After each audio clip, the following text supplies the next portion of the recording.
as campaigns have evolved, is a full platform even necessary anymore? Do people care? Are they looking for this full comprehensive package?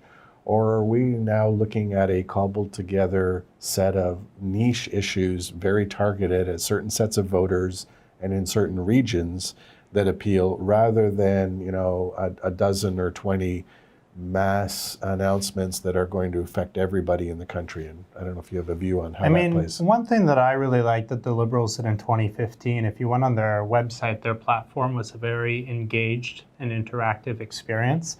And it broke down dozens upon dozens, frankly, hundreds of positions on policies or issues, even if there wasn't a specific policy or we're going to do X if elected. It gave a perspective on where the party stood on a particular position or what the party's values were for Canadians on a particular position.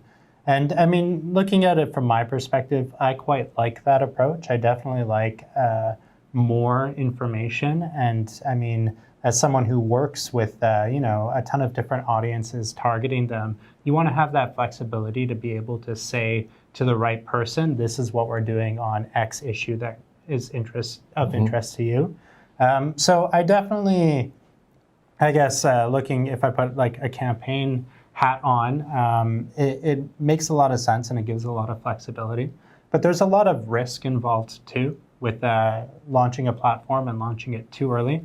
I've been on campaigns where that has completely backfired, where there's been miscalculations in cost or spending, and that basically leaves you dead in the water. Right? I'm not going to ask you which ones. And I mean, I think one interesting thing is all of the parties are using House and government resources to have their platforms vetted and costed and have an analysis there.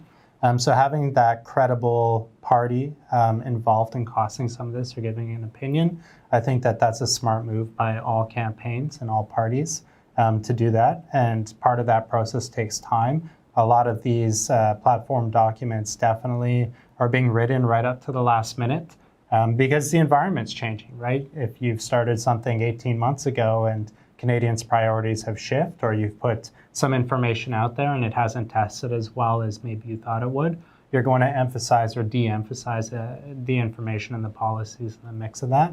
But I mean, overall, I think it's very clear that the parties have a perspective on where they want to go and are thematically communicating that to the electorate.